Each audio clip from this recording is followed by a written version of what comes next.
I'm at a loss for words on all of this. And when she got close enough to my daughter, she started raining punches on my daughter like Mike Tyson. An Arkansas mother, an administrator at a local charity, is now accused of beating up a teenage girl while out trick-or-treating. This is a story that's almost too wild to be believed, and there is a lot of speculation online about what happened here. The girl's father took to social media to set the record straight in his eyes, and this is all as police took the alleged perpetrator into custody. So what happens next? Will online campaigns for justice help or hurt a future court case? We're going to talk about it with a trial attorney right now. Welcome to Sidebar, presented by Law&Crime. I'm Jesse Weber. By the way, we're talking Halloween, but the holidays are just around the corner. And if you're thinking about that time, you're with family, you're with friends, food, all that, but you're thinking, what do I get somebody? Cozy Earth, okay? This is our sponsor. Incredible. We got their bamboo pajama set. It's amazing. It's made with a soft stretch knit that sleeps cool but still is so cozy for winter nights. The bubble cuddle blanket, the textured faux fur plush, it is luxurious. It's great. The ultimate holiday gift for even maybe the toughest people to shop for. You know who those are. Cozy Earth also has a 100-night sleep trial, a 10-year warranty, so you can shop and gift risk-free. And right now, Black Friday has come early at Cozy Earth. You stack my code, Law&Crime, on top of their site-wide sale, you get up to 40% off. So wrap the ones you love in luxury with Cozy Earth. Halloween night. It's beloved by people of all ages, but especially children. And what's not to love? There's costumes, there's candy, there's a walk around the neighborhood with your friends. But I will tell you, one family in Arkansas says this past Halloween, it was a nightmare. And it was a nightmare that they won't soon forget. Why? According to multiple people who say they saw what happened, you have a group of 15 to 20 people who were trick-or-treating on Lexi Lane. It's a neighborhood street that's lined with homes in the city of Paragould. And witnesses say there was an altercation between a grown woman, Trish Eubanks, and a 16-year-old girl that has been identified by the family as Josie Noblin. Noblin's father says that Eubanks attacked the teen, hitting her multiple times in the face. Eubanks apparently claims that the girl hit her first, and not knowing she was only 16 years of age, she hit her back in essentially self-defense. Either way, it's not great. And we are talking witnesses here, right? Witnesses claim that Eubanks also allegedly made multiple threats that she was going to start shooting. Now, as supporters on one side or the other, they battle on social media about who was in the right here. This is what Paragould police wrote up about their observations that night. Quote, upon arriving at the scene, officers observed injury to a 16-year-old female, and she was transported from the scene via ambulance. Officers gathered the information available and forwarded the case to detectives upon learning that the juvenile had multiple serious injuries to her face and head.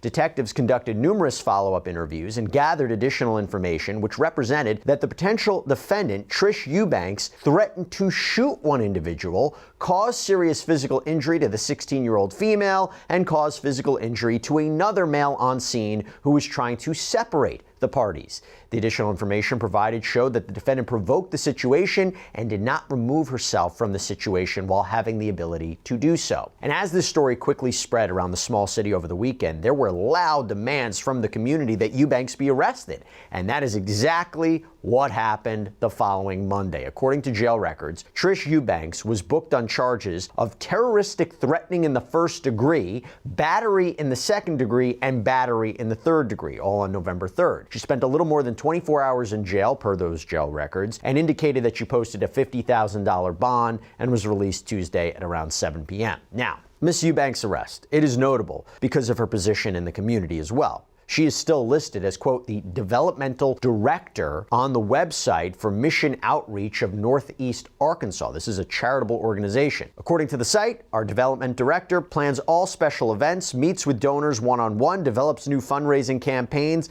documents and acknowledges all gifts, is involved in the community, and administers our food programs. There's no word on whether Eubanks is going to be able to keep her position, but we do know, thanks to social media, that a lot of people called the agency over the weekend to report this alleged assault. And with all the rumors flying all over the place, the teen's dad, Justin Noblin, went live on Facebook to talk about what he saw go down on Halloween night. We're going to talk about that. So to discuss what he had to say, how the Eubanks family are responding, I want to welcome trial attorney Alyssa Roberts to the studio. Alyssa, it's so good to see you. Thanks for taking the time. Thank you, Jesse. This is a weird one. This is an unfortunate one. What are your thoughts on it? I think that it's sad first. I think that community is very, very important when things like this happen, right? Because everyone always asks the questions, where are the witnesses? Where's the video? Where are the photographs? What happened? And if all of these people are collectively saying Miss Eubanks attached this 16-year-old girl, her defense as to whether or not she was 16 or not doesn't matter. You should assume she was 16 because it's Halloween and everyone's trick-or-treating and most of the youth are outside. And more importantly, against all of those things, you should keep your hands to yourself. I'm confused as to what type of defense that she's building as to she was hit first or she was attacked. Well, is that a legitimate defense? Like if someone is 16, yes, they're a minor, but if they attack you, can you legally defend yourself? Legally, self-defense is always a defense, right? It just depends on the circumstances. I think it has to be reasonable, right? Anyone can make the defense of self-defense. And legally, she is in right to make that if she was attacked first, if she wasn't fearful of herself. But she also had a duty to take care of her own self and retreat from the situation. And what we're seeing here is that she did not do that, right? She continued to attack this 16-year-old girl. Let's talk about this Facebook video. So Justin Noblin, the father, was out with his children, according to him, including his 16-year-old daughter, and she was dressed as Pennywise the clown. Take a look. It was a crazy, insane night.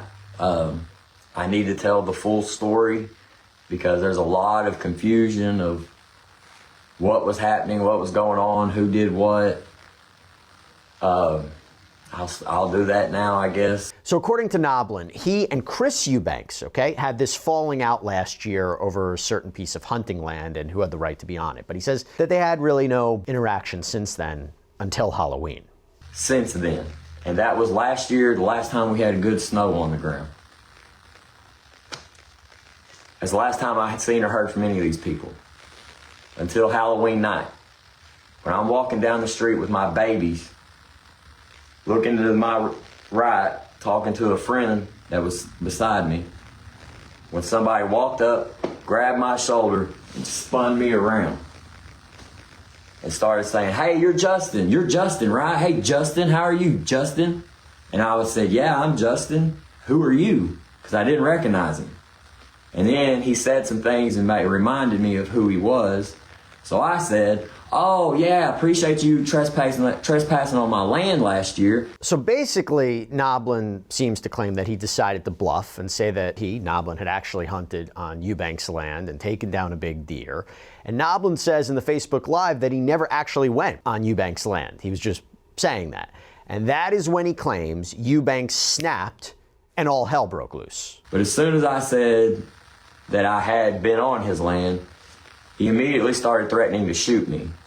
At that point, his wife started threatening me as well and yelling and talking crazy. And then my daughter, Josie, being who she is, just like her daddy, ran in front of that woman, cussed her out, told her to quit talking to me that way, that there was children present, that she didn't need to say those things, and she didn't need to be acting like that.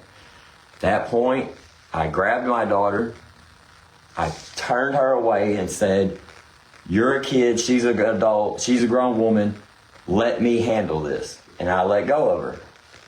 And I turned back around for her fat husband, Chris, to grab me and shove me out of the way. When I did, that woman kept talking about she was going to shoot me. I'm going to shoot you, shoot you, shoot you, shoot you. She had both her hands in her pockets, and she was inching closer and closer and closer to me. When Josie saw that, she jumped in between that woman and me. There was about 5 feet between that woman and my child when that happened. That woman continued to inch closer to me and my daughter, saying she was going to shoot me.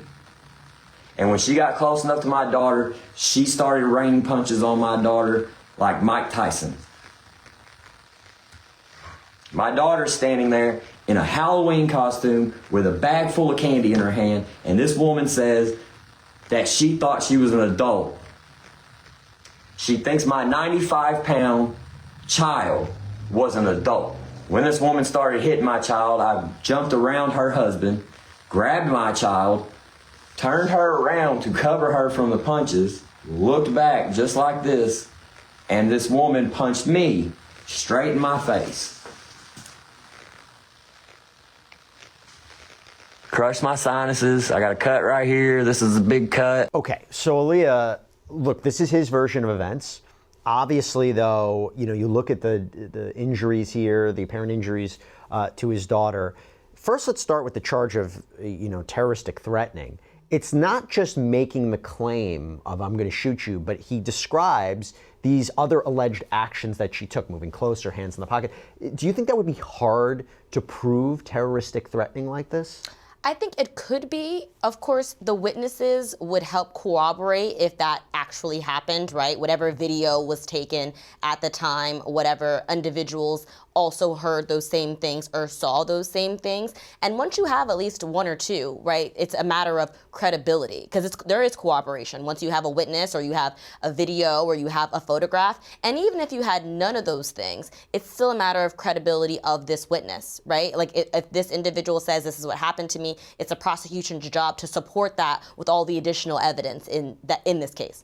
But you're seeing his version of events, which may very well be true. And if it's true that that's the timeline and how it escalated, then Trish Eubanks would be in a lot of trouble, right? I mean, in terms of there could be verbal provocation, but if she was the one who became physical first and started threatening first, the law would say she's the aggressor and can't claim self-defense, right? Correct. Okay. Correct. Because if she has initiated this conversation, she's initiated the verbal threats, like you said, a verbal assault, arguably, like you said, making curse words, and then her self-defense of, I didn't know that she was a child. Of course you knew that she was a child. You knew that she was a child because as the father of the victim said that she was in a Halloween costume with candy. And he apparently also said, "You're my daughter, you're my child, move to the side." Again, but the question is obviously, defense would say, is he a reliable narrator? And B, from a legal point of view, I mean, obviously he's a concerned father, wants to make a video, set the record straight in his eyes. But from a legal point of view, he's now tied to those statements, right? He's now tied to that version of events. And if it should change closer to a trial, that could be something a defense attorney works upon, right? Of course. But the question is, what portions of the story change, right? If he was on the left versus the right, or if it was 3 feet versus 5 feet, the question is, are these small minutia details important enough to discredit the entire situation of what happened? And in preparing for it today, I did go on social media and see what statements that I could find, because there were individuals from the community. It wasn't just, the victim's father. There were a lot of individuals from the community who had posed, who said, I saw what happened, who said, like we were talking about, calling for her to be removed from her position. So I think this is one of those situations where the community being around in this moment, and this being a very open space, this being something like that was very public, is going to be very, very either helpful or hurtful to the prosecution, depending on how you look at it. Now, according to Noblin, Chris Eubanks, again, the husband here, and another man grabbed him, held him back from the altercation, and Noblin claims that when that happened, they also shoved his wife, so this is Josie's stepmom, who's 8 months pregnant. Take a look. While they're doing that to me and my wife, that woman, that sorry excuse for a woman, jumped back on my daughter. She was not hitting my daughter. My daughter wasn't hitting her. My daughter wasn't near her. She ran and jumped on my daughter and started punching her more for a second time. And that's when 15 to 20 good people from this town jumped on her and started trying to pull her apart, and she was locked in and would not let go. And her entire face was bleeding, profusely bleeding. At that point, as any father would, I lost it. I pulled my shirt off and I started screaming. And these people were trying to run away. Why were they running away if they didn't do anything wrong? If it was self-defense, why'd you run away? I know that you guys think the same thing that I think. However, I don't want anybody threatening her. I don't want anybody going to her house. I don't want anybody doing anything to her. I want her to sit there and pretend to be the perfect little thing she is and let these felony charges change that attitude for her. So Noblin has been calling for Chris Eubanks and this other man to be arrested for their part or their alleged part in this altercation. Do you think that's something we should expect? I think so. Again, it's going to be very hard to prove based off of this account of events where the victim's father received these injuries, right? Because on his account, he never put hands on anyone except to remove his daughter from the situation. And I think based off of that alone, unless another version of events comes forth or another statement is put out, right now we only have one statement from him, the victim, but we also statements from the community that say, this is what happened and this is what I saw. So unless the defense is going to say, well, that wasn't what happened, someone attacked me first, we have no evidence of that presently. Of course, as this case develops, as discovery develops, as we have, testimony and everything like that, we might have another version, right? We might have another version from the defendant and from her husband as to what happened. But presently, only one party or parties have injuries. And based off of the injuries, it appears that these victims were attacked. It's interesting you mentioned the injuries and photographing the injuries, because Noblin says he was able to pull out his phone, snap a couple quick photos before Eubanks allegedly tried to slap it out of his hand. And Josie, by the way, apparently posted a selfie from Arkansas Methodist Medical Center.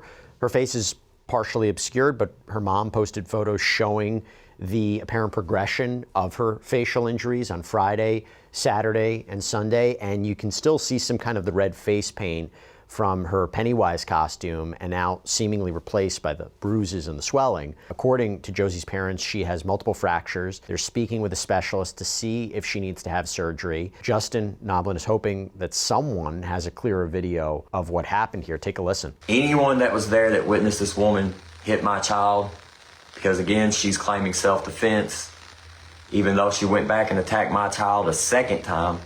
I don't know how that's self-defense, but... And she's claiming my child ran up and hit her from behind. So if anybody saw the first hit from this lady or saw where she just jumped back on my daughter, I really need you to iterate that to the police department as much as possible. And, there is something to be said that, he's calling for this, so it seems to suggest a confidence in what he believes happened here. I will tell you, we mentioned this before, this case is really blowing up on social media, so the photos of Josie's apparent injuries basically spreading like wildfire. Many are using the hashtag #JusticeForJosie, and these blue ribbons are going up all over Paragould with that slogan on them.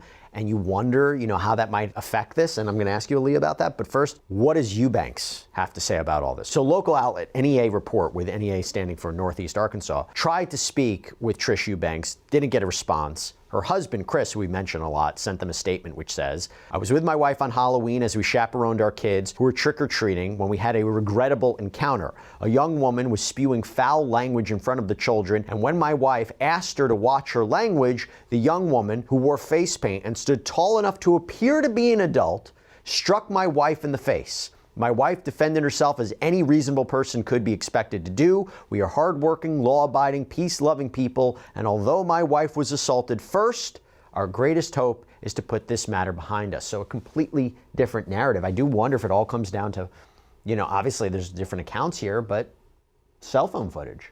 It might, right? But I think it's very, very important if they're painting this whole I was attacked first argument, right? So if there are two separate encounters, even if the first encounter, let's say in this scenario that Josie attacked this woman first.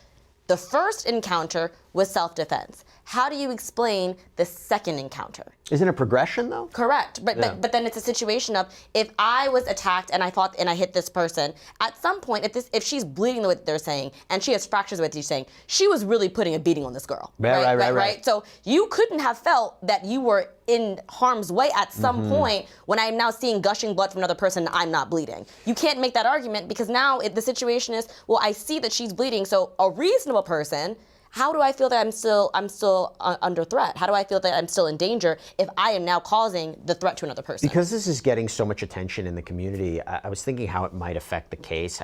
I mean, even trying to get a jury. If people have opinions about this and are seeing this, I do wonder if I have to move it to a different different venue. I mean, we're not at a trial yet, but how does that all affect a case like this, public attention? I definitely think that if I'm the defense attorney, I'm definitely going to try to remove this case to any other venue that is not the community. Because as you said, this doesn't seem to be a large community, so the individuals that are going to be summoned to be jurors are, of course, going to be tainted because they have so much information, right? It's blowing up on social media, like you said. The normal person is on social media every day. There's your neighbors. There's people that, oh, did you hear about this? Just in regular conversation. So it's going to be very, very difficult to find jurors that have not been exposed to this case. Look, right now, it's not clear when Eubank's first appearance in court will be. Noblin posted on Facebook that he was looking for an attorney for himself and his daughter to help navigate through everything that comes next in the legal process. And it's just a really distressing situation and horrible to see. We talked the legal aspects of it, but the human aspects of it, it's just a really unfortunate situation. Leah Roberts, great to see you. Thanks for taking the time. Always great to see you, Jesse. Thank you. You got it. And that's all we have for you right now here on Sidebar, everybody. Thank you so much for joining us. And as always, please subscribe on YouTube, Apple Podcasts, Spotify, wherever you should get your podcasts. You can follow me on X or Instagram. I'm Jesse Weber. I'll speak to you next time.